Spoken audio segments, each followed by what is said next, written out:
going to choose this bowl right here. Now, eggs, super important to us. It's super important to all culinarians, but especially to pastry. Very, very important. Okay? Keep the whites. You know what whites are to us? Meringue. The binder for cookies. It's how we make royal icing. It's how we finish most of our cakes. It is a very, very, very inexpensive way to add a ton of value to whatever you're making. So when I see students throwing the whites away, why would you do that? Plus, guess why your tuition's so expensive? Because you're throwing the whites away, right? It all costs money. So when we crack an egg on a flat surface, we don't do it on the side anymore. I know that's really common when you're at home. We do it on a flat surface nowadays. Okay? The reason being, on the corner, when we crack it, there's a tendency to burst all the way into the yolk, and we'll split the yolk open. Right? What is all over the outside of this egg? Shell and? Bacteria. Salmonella, bacteria, all that good stuff, okay? The less that we get inside the egg, the better. Now, we're not going to cook this mayonnaise. It will be safe to eat, but we will never apply heat to it, right? Okay, it will be emulsified, it will be safe to consume. However, we don't apply heat. We never actually kill the bacteria. We denature it, which is similar. It's like pickling. It is technically a form of food, but it isn't been cooked in a classic sense, okay? So we crack on the bottom, right? Save the white. For this, you want just the yolk. Get as much of that yolk as possible. If it breaks, not the end of the world, but it is best when it's not. The shell into a separate trash container. What do I do with my hands? Sanitize. Yes. Okay? Sanitize. Now, what does that mean just after the sanitation bucket? Contaminated. It's contaminated, depending on the titration of my sanitizer, correct? Right? Now, if it's sanitized perfectly, like a swimming pool, swimming pools have a 10-second go. Depending on what you're doing, usually you're fine. Now, I'm not using this as a side towel, so yes, I am drying my hands with it, but your side towel should stay dry at all times. Okay? Why am I having my side towel and adding any moisture to it? To hold my bowl. That way my bowl doesn't start going all over the place. Right? Super easy. Okay? We have our salad oil, and I'm not going to weigh it at all. Okay? I know what we need, plus the point is that it's an emulsification, right? We want it to hold at a certain thickness. What can we assume that thickness is going to be? I'm looking for a term. French term that we talk about a lot. Nappe. Take it a la nappe. Okay? Now, mayonnaise that you buy is typically much thicker than nappe, right? Okay, we can go a little thicker on this one, but nappe is the beginning. Okay? So, I start whisking, and here I have exactly egg yolk. And here I have exactly salad oil. Okay, not anything more expensive. We can use all types of oil, but you will taste the difference. Okay, this is how you see baconaise in the aisles. This is how you see sesame mayonnaise. All you have to do is switch your oil. Okay, we can't really change the egg yolk. I mean, we can use an ostrich egg or something, but I mean, they're gigantic, right? But if we change the oil, you get a hugely different result in the end. Okay, so whisking. Remember, I'm not trying to add a ton of air. I'm just slowly streaming in. Now, what color is mayonnaise? Okay, so what color should it be when I'm done? Green. Don't ever give me anything that's yellow. Right? If you're like, well, chef, I think it's yellow. It's not done yet. You know better. Okay? Good common sense, right, students? Good common sense. Now, if you're super uncoordinated, like you can't pour and whisk and talk and move and think at the same time, it's fine. Pour a little bit, set it down, then whisk. Okay? Now, when I say a little bit, though, it's supposed to be a steady stream, right? That we're whisking at a constant rate. That way we can build that emulsification. If you are incapable of that, one, work on it. Get to where you can. And two, this is a little bit. Okay, we're talking a very little bit, like less than a teaspoon. Okay? If you add too much, it will separate. And the problem with the separated emulsification is it's hard to bring it back together. Okay? We need to truly understand that because when you get into pastry, the creaming method, the way we make almost everything, is an emulsification. If you break it, it's really hard to put back together. That's why you see chocolate chip cookies that look like awful. Okay? It's because people don't know their technique. Okay?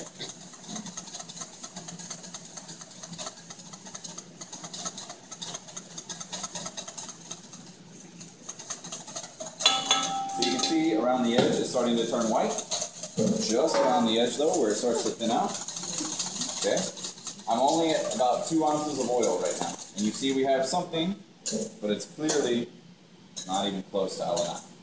Right? It's completely liquid. Okay, so we keep going.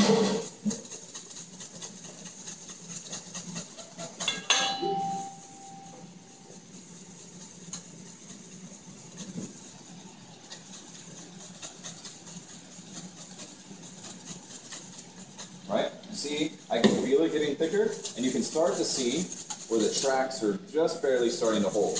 And again, we get kind of that little boiling consistency, right? Where it's starting to bubble, where it's trying to emulsify, but it's not strong enough so it separates. That's another way you know it's on its way. Okay, when we get that near boiling little reaction.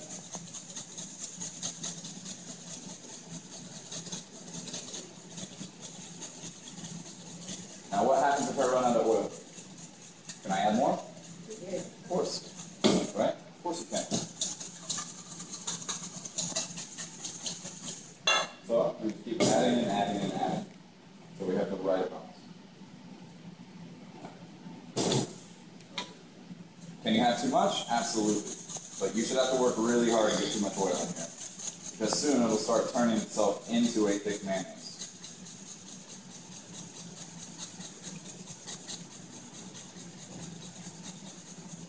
So you can see why one egg yolk makes quite a bit, right? There's no need to make more than this. Now, if I wanted to really speed up this process, the way that we see it most of the time in the grocery stores, it has acid. Acid starts to coagulate that egg protein before we add the oil. That way it gets much stiffer, much faster. So if I put a squeeze of lemon juice in here, or maybe a little bit of vinegar, it'll come together in no time. Oh, wow.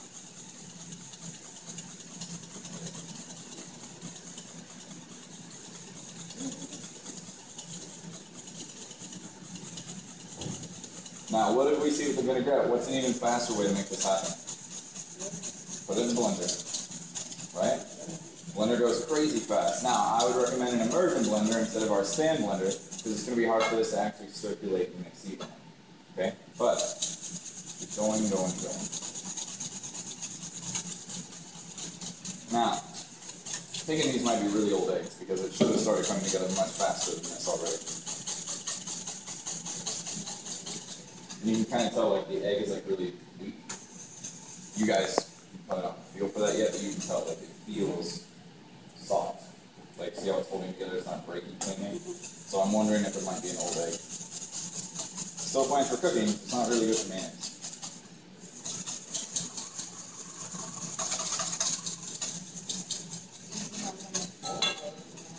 Say what?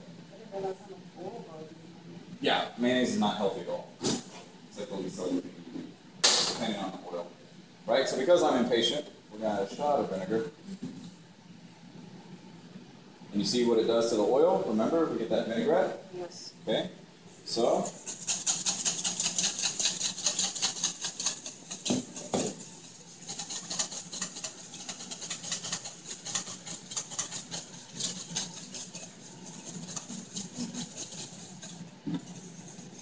Tyler's recording this and she's going to put it all over YouTube. The mayonnaise that never happened. Real cool, Sure to spell the names properly. Yeah, I'm pretty sure something's wrong with this egg because this should have come together much faster. Wow. Right, so what do? Keep going. Right? Even though it's an old egg, the lecithin is in there. Okay, it's just going to take longer to bring that lecithin to the surface. Okay, now, let's give it a try in the blender. This will be the way we test it for sure. I mean, it's starting to get that color. It's still not quite there. Is that what? Is that what? Was it clean? It's clean enough for my mayonnaise. I'll tell you what, I'll let you taste it. You don't want to taste it? What's up with that? Neither do I, but guess what? I have to taste all of your mayonnaises. I need it. The top one?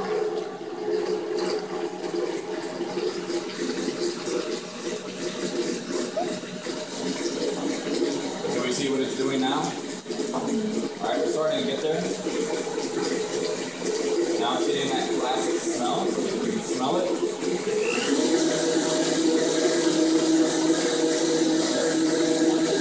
Okay, that's the size of it.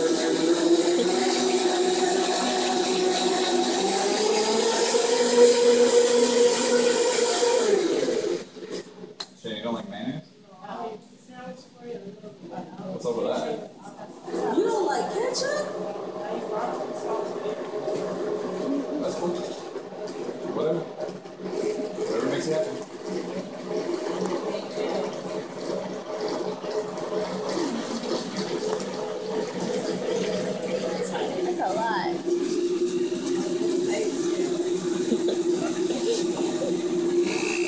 not worried about it. So many are lovers.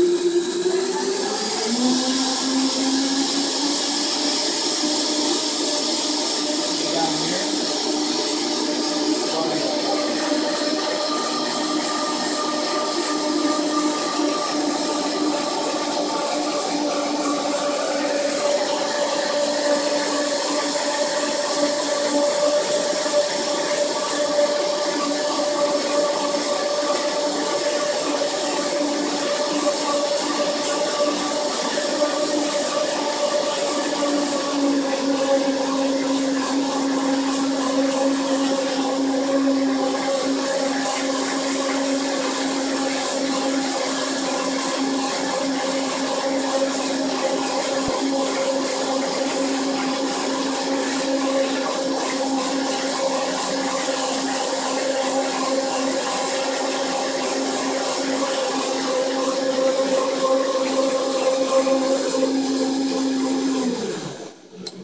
Okay, so these are very, very old eggs.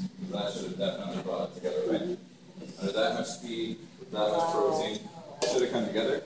But it's another way we can tell it's an old egg. So, should I keep going? No.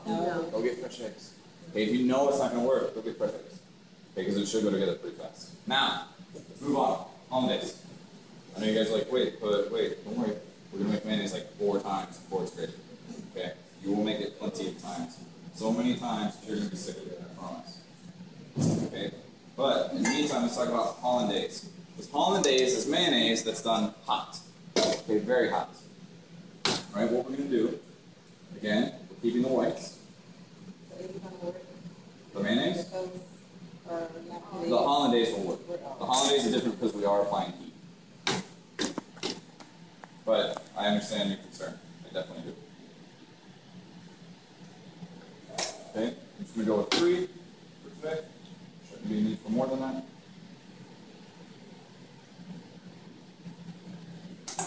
Alright, now we can choose a slightly larger bowl for this because it's going to voluminize quite a bit.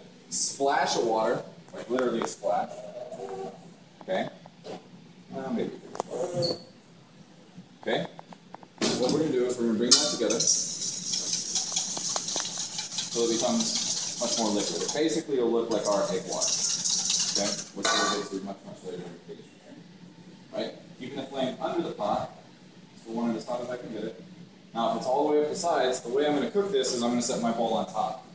Okay, so if I have my flames coming all the way up the side, guess what's going to happen? I'm going to cook my eggs on the side of the bowl. It's not actually going to work. Okay, so keep the flame under the pot. I want it as high as I can go, but I want to keep it under. Now, side towel, very important here. Okay, and what we're doing is we're whisking this to get air into it. And keep the shells out.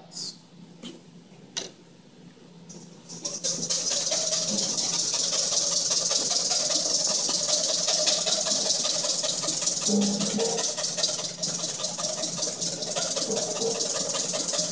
what's happening is by aerating it over heat, it will eventually hold itself stable. This is what we call a sabayon. Alright? So when you hear sabayon at restaurants and stuff like that, traditionally it's made this way.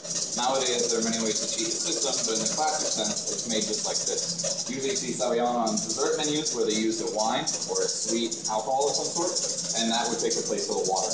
Or we can add it in at the very, very end. Okay? So you see how it's aerating and then it's holding itself? Okay, what we want to do is get it to the point, and you see how I remove it from heat and it's totally fine? These eggs are really weird.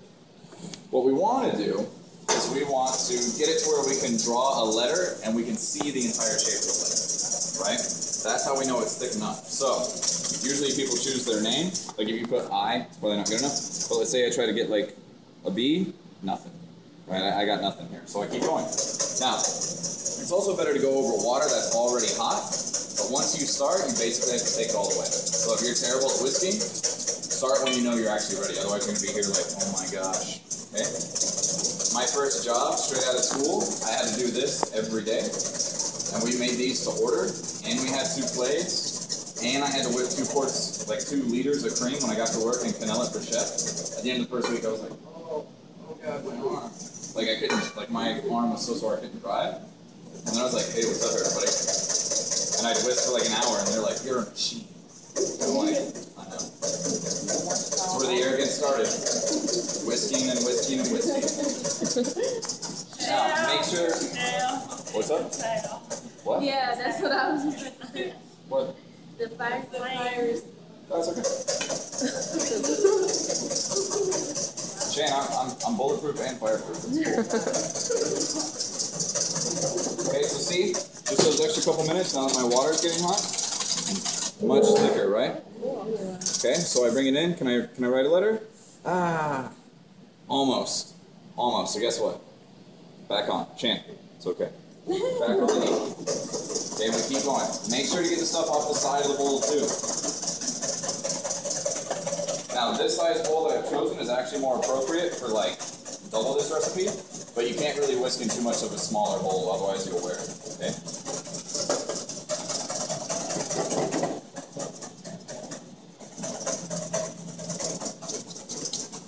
Alright, so, clearly very, very thick, right? Yes. Okay, now this, I can write a letter in, if it were more, right? Like if I scrape it all down, okay, I can put a letter in there. Still not quite, so I can actually go stiffer than this, okay? But I'm going to tell you, this would be acceptable, but because I told you the letter, we're going to go just a little stiffer. Now you can easily curdle this, very easily.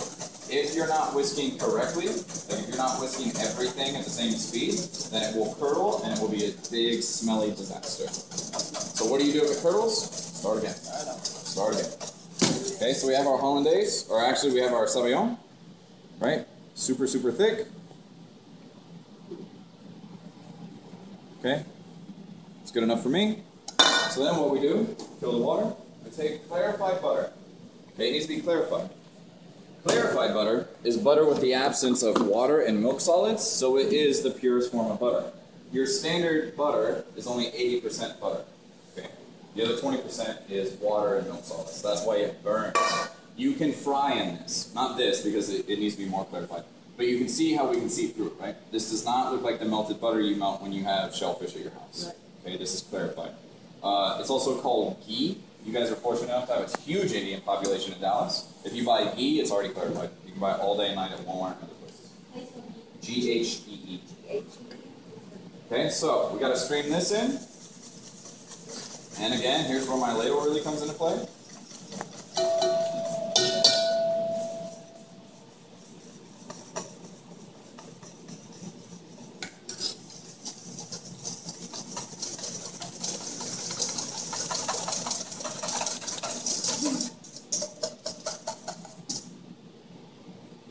Okay, now, hollandaise is very easy to go too far. So we definitely want to just kind of stream it in nice and slow. That's why I'm using the ladle, whereas in most places I would just pick up the pot and go for it. Because I have such a small amount, it would be very easy to unbalance this emulsification. So what texture am I going for? Nappe. Nappe. Okay, so how do we check nappe? Check the back of the spoon. It's never too early. Never too early. Okay, check it. Pull it. Put our finger through it. Yep. Definitely nappe. Yep. Okay? So this is where hollandaise should be. Right there. Okay, in fact, it could even go just a little stiffer. Right? So, we're going to keep adding some butter to it.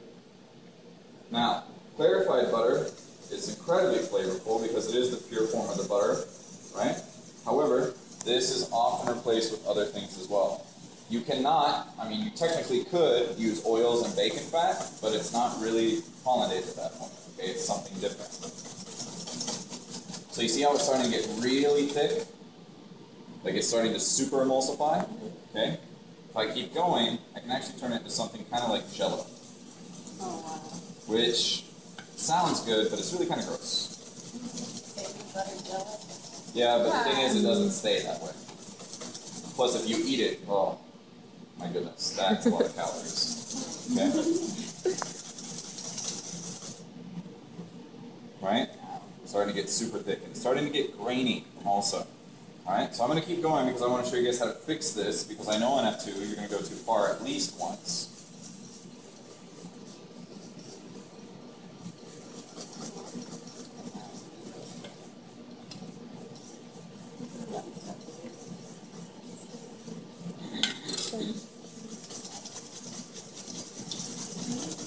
And you'll be surprised, this will hold a lot of butter before it starts to really quench up on us.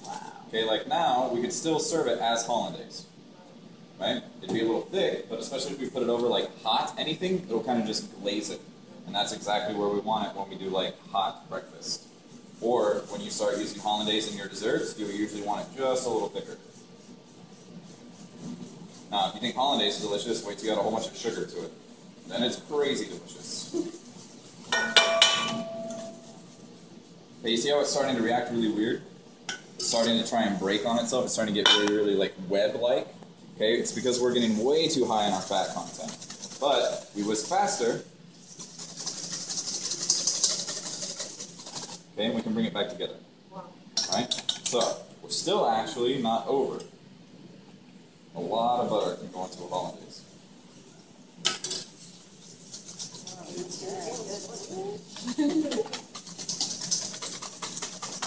Alright, so this is definitely to the point where we could sell it, but I don't know who would want it. Okay, so how do we fix this?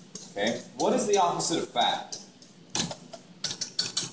Don't say thin. I know what you think. Okay, the opposite of fat is water. We add a drop of water, it should kind of ease just a little bit. And I do mean a drop. Okay? Alright, so get in here, start whisking it in. Water. Bring this back.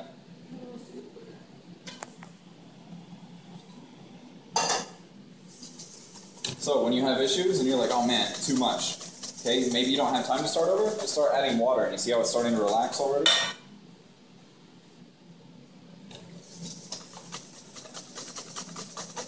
Okay, we start bringing it back to that super velvety gloss. Now, if we go way over and we have to add a whole bunch of water, suddenly we don't have the same emulsification that we originally had because we're not taking anything out. We just keep adding and adding and adding. So if you go too far in water and then you add butter again and then you add water, like suddenly you don't have enough egg yolk, it's going to completely separate. But when we're in the weeds, just a couple drops of water, bring it right back to a la natto for us. Okay, so we have that. We have some salt. And you should always, your clarified butter should always be unsalted. Okay, if you have salted clarified butter, it's going to be really, really weird. It's going to be a little too aggressive of a flavor.